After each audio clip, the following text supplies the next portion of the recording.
আগামীকালের মানুষেরা গোটা পৃথিবীকে তারা চষে বেড়াতে পারে এবং তারা যেন এখান থেকে নতুন নতুন দিক উন্মোচন এবং উন্মুক্ত করতে পারে, তারা তাদের ভবিষ্যৎ প্রজন্ম এবং নিজেরা যেন আরো উন্নত থেকে উন্নততর হতে পারে। এই সমস্ত আবিষ্কার করতে গিয়ে তোমরা আবার নোংরামিতে জড়িয়ে পড়ো না। এই যা তোমরা উপাদান ব্যবহার করছো এগুলি কিন্তু আমি রব্বুল আলামিন আমার উৎপাদিত। এই সমস্ত এই কাঁচামালের মালিক হইলাম আমি। এখানে তোমাদের কারো কোনো অংশ নাই, কারো কোনো ক্রেডিট এবং কৃতিত্ব নাই। যে কারণে আজকে মোবাইল ফোনে কথা বলি, অল্প সময় আমরা সুদূর প্রাচ্য পাশ্চাত্যে আমরা কথা বলতে পারি। ছোট্ট একটা ছবি অল্প সময়ের মধ্যে আমরা এক দেশ থেকে আরেক দেশে পাঠিয়ে দিতে পারি। ছবি সহ আমরা এখন দেখি, কথা বলি। মানুষের কাছে এগুলি অতি আশ্চর্য মনে হয়েছে এখন থেকে 10 বছর আগে এগুলি মানুষ চিন্তাও করে না, কিন্তু সামনে এমন হবে আমাদের ধারণা যেটা আমরা মনে করি কোরআন কারীমের এই বিষয়গুলি পাঠ করার পর কিছুদিন পর লেখাপড়ার যে কৌশলগুলি আছে, এখানে গাদি গাদি বই পড়া লাগে, এগুলি এক সময় লাগবে না, এগুলি আরো সংখ্যার মধ্যে চলে আসবে। কোরআন কারীম এমন একটা থিওরিও রব্বুল আলামিন এখানে উন্মুক্ত করে রেখেছেন, কিন্তু এটা নিয়ে গবেষণা হচ্ছে পৃথিবীর মানুষের মধ্যে। এখন এর আসল রূপটা উদ্ঘাটিত হয় নাই। কারণ আপনার একটা মোবাইল ফোন আছে, এই মোবাইল ফোনটা থাকলে এখন সব জিনিস কিন্তু খুঁজে বের করা নিয়ে আসা সম্ভব। আপনার মোবাইল ফোন আপনি আইডি কার্ড দিয়ে কিনছেন, ওখানে আপনার আঙ্গুলের ছাপ আছে। যদি একটি মোবাইল ফোন আপনার থাকে, এই মোবাইল ফোন দিয়ে আপনার সমস্ত ইতিহাস তথ্য এখনই খুঁজে বের করা সম্ভব, এখনই খুঁজে বের করা সম্ভব। আশ্চর্য হয়, গত কয়েক সপ্তাহ আগে আমার এলাকার এক ছেলে তার ফোন নাম্বারে ভুলে একজনের বিকাশে নগদে টাকা ঢুকেছে 25,000। কাহিনী হিসেবে বলি একটু, কিন্তু ওই ছেলেটার ওই নাম্বারটা বন্ধ, মানে ওই নাম্বারটা সে ব্যবহার করে না, এবং ওর ওই সেট যে নাম্বারে সেটটা ছিল এই সেটটা চুরি হয়ে গেছে। চুরি করছে কারা? এক মুসাফির ভিক্ষা করতে আসছে, সেটগুলো দরজায় পালানো পাইছে, ওই লোক মোবাইল ফোনটা নিয়ে চলে গেছে। এখন যার ফোন হারানো গেছে এগুলো গরিব মানুষ, মানুষের বাড়িতে ডেইলি লেবার খাটে, এবং ওই নাম্বারটা নগদ ওপেন করা ছিল, ওই নগদের একটা ডিজিট চেঞ্জ হওয়ার কারণে ওর নাম্বার হয়েছে ওইটা, এবং ওই টাকা থেকে 25,000 টাকা ওর ভিতরে ঢুকে গেছে। ওর নাম্বারটা তো আগে থেকেই বন্ধ, ও তো নতুন করে বন্ধ করে নাই। এখন যিনি টাকা ইনপুট করিয়েছেন তিনি ভাবছে এই লোক টাকা ঢোকার সাথে সাথে তার ফোন বন্ধ করে দিয়েছে। বন্ধ করে দেওয়ার পর এখন এই নাম্বারে সার্চিং হয়েছে, সার্চিং হওয়ার পর তার আইডি কার্ড, তার পার্টিকুলার্স, তারপরে তার সমস্ত ডিটেলস ওখানে চলে আসছে, গ্রামের নাম, উপজেলার নাম, জেলার নাম। এখন যারা ঢাকায় থাকে তারা আবার ঢাকায় পিরোজপুর জেলা, কাউখালী উপজেলা। আমি জন্মগতভাবে কাউখালী উপজেলা আমার বাড়ি। এক ভদ্রলোক আমাকে বলতেছে, ভাই আমি সেই আপনার বাড়ি কি কাউখালী? নাম বলে হ্যাঁ কাউখালী, শিয়ালকাঠি। কয়েকটা এই গ্রামও তো শিয়ালকাঠি। কি হয়েছে বলেন? ছেলের নামে বাবার নাম অমুক খা। আমি বলি কি খা? নাম বলছে, আমি চিনি ফেলেছি লোকের। তারপরে বললাম যে কি হয়েছে? সে তো তার 25,000 টাকা এরকম নগদে ঢুকছে, এটাকে বন্ধ করে দিয়েছে মোবাইলটা।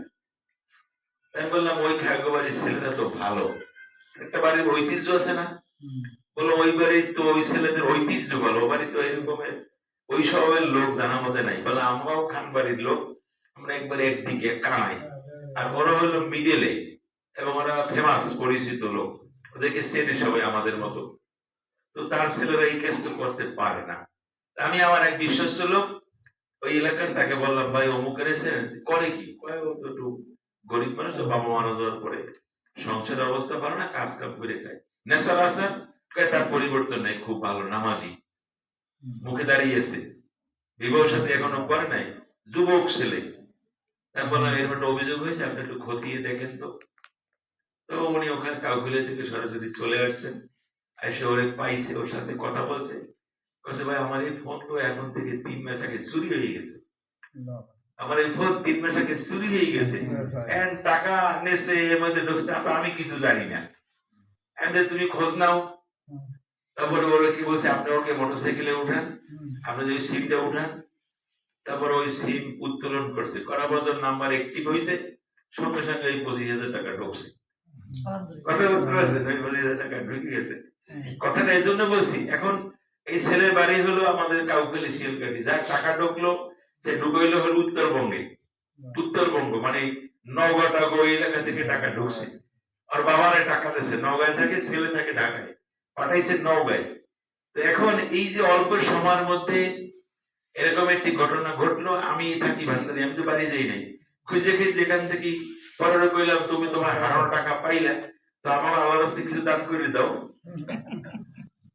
তুমি যে 1 টাকাও পাওয়ার আশা করো না, আমি তোমার তো 25,000 টাকাই উদ্ধার করে দিছি, তুমি কিছু দান করো ফিসাবিলিল্লাহ। কারণ আমরা বাইরে বলে 5,000 টাকা দান করে দিলাম, ঠিক আছে? তো এখন এই যে আপনার একটা কারিশমা, অল্প সময়ের মধ্যে আপনি অনেক তথ্য উদ্ঘাটন করতে পারেন। ভালো লাগে না খারাপ লাগে? আমাদের কাছে ভালো লাগে, কারণ এই ভালো লাগার পিছনেই হলো মুহাম্মদ সাল্লাল্লাহু আলাইহি ওয়াসাল্লাম অবদান। এটা পৃথিবীর আর কারো কোনো অবদান না, কারণ তিনি এই রব্বুস সামাওয়াতি ওয়াল আরদে আমা বাইনাহুমা রহমান, রহমানের তরফ থেকে এই মধ্যবর্তী আকাশ পৃথিবীর এই ফাঁকা জায়গার এই যে আপনার এই ডোমিন হোস্টিং এবারে ইথার এটি ব্যবহার করার যে উপায় এবং উপকরণ, এটা গোটা দুনিয়ার মানুষের সামনে আল্লাহ রাসূলই এটা উদ্ভাবন করেছেন। এই কারণে যারা পৃথিবীর বড় বড় বৈজ্ঞানিক তারা এই কথা স্বীকার করে, কিন্তু আমাদের মতো যারা কম জ্ঞানী, যারা কিছুই পারি না, তারা আমরা বললে ফেলাই গড ইজ নাথিং। আমরাই বলি গড ইজ নাথিং। আমরা এই কথাটা বলতে সাহস করি, কারণ আমাদের তত জ্ঞান নেই। এজন্য যারা যত জ্ঞানী তারা তত আস্তিক এবং বিশ্বাসী, যাদের জ্ঞান যত কম তারা হয় নাস্তিক এবং অবিশ্বাসী। আর এই দ্বন্দ্বটা পৃথিবী থেকে নিরসন করার জন্যই রব্বুল আলামিন আল্লাহর নবীকে দিয়ে এই মিরাজ নামক এই ঘটনাটা সংঘটিত করিয়েছে। আমি এই বিষয়ে কথা বলবো না, এবারে আপনাদের সামনে বলবো যে এই মিরাজে আল্লাহ রব্বুল আলামিন আল্লাহ রাসূলকে সালাত উপহার দিয়েছেন। কি উপহার দিয়েছেন? সালাত। এখন সেই সালাত কি? সালাত হলো নামাজ। নামাজ হলো উর্দু শব্দ, ফার্সি শব্দে সালাত বলা হয়, মানে নামাজ বলা হয়। আরবিতে এটাকে বলা হয় কি? সালাত। আল্লাহ রাসূল সাল্লাল্লাহু আলাইহি সাল্লাম আপনার আমার জন্য সালাতের মধ্যে কিছু দোয়া পড়া ফরজ করেছেন, কিছু দোয়া পড়া নফল করেছেন, কিছু দোয়া পড়া ওয়াজিব করে দিয়েছেন, সূরা কেরাত পড়া ফরজ করে দিয়েছেন। এই কারণে নামাজের মধ্যে 13টি আহকাম আরকান আছে, তারপরে 14টি ওয়াজিবের 12টি ওয়াজিব আমরা প্রতিদিন আমাদের সালাতের মধ্যে আমরা প্রয়োগ করি, আর 2টি হলো ঈদুল ফিতর, যদি আজার সময় কাজে লাগাই, এগুলি এই সালাতের মধ্যে ওয়াজিব। 12টা সুন্নাতে মুআক্কাদা আছে, এগুলি আমরা সালাতের মধ্যে আদায় করি। এর মধ্যে থেকে মিরাজের সাথে সম্পৃক্ত আল্লাহ রাসূলের সঙ্গে রব্বুল আলামিনের সঙ্গে যে চুক্তিটা হয়েছে, এই চুক্তিটাকে আমরা বলি তাশাহুদ। চুক্তিটাকে আমরা কি বলি? তাশাহুদ বলি। আপনারা আমার ভাষায় আত্তাহিয়াতু বলি। আত্তাহিয়াতু যে বৈঠকে আমরা পড়ি, এটাকে তাশাহুদ বলা হয়। মজলিস, সালাতের এই মজলিসটাকে আমরা মজলিস বলি, দারমিয়ানি বৈঠক বলা হয়। এই যে যে মজলিসে তাশাহুদ আমরা পাঠ করি, এই তাশাহুদের 3টা অংশ, তাশাহুদের 3টা পাঠ। প্রথম পাঠ হলো আল্লাহ রাসূলকে, আল্লাহ রাসূল নিজে আল্লাহকে উৎসর্গ করেছেন। দ্বিতীয় পাঠ হলো আল্লাহ রাব্বুল আলামিন নিজে আল্লাহর নবী এবং নবীকে অনুসারী লোকদের ব্যাপারে তিনি তাদেরকে সুসংবাদ শুনিয়েছেন। আর শেষের অংশে ফেরেশতারা এই 2টা বিষয়ের ব্যাপারে তারা সাক্ষ্য দিয়েছেন। এই কারণে এর নাম হলো তাশাহুদ। কথা বুঝছেন? এই কারণে এই মজলিসটার নাম হলো কি? তাশাহুদের বৈঠক, কারণ ফেরেশতারা ওখানে সাক্ষী দিয়েছে। এখন প্রথম পাঠে আল্লাহ রাসূল কি বলেছেন? 3টা কথা তিনি বলেছেন।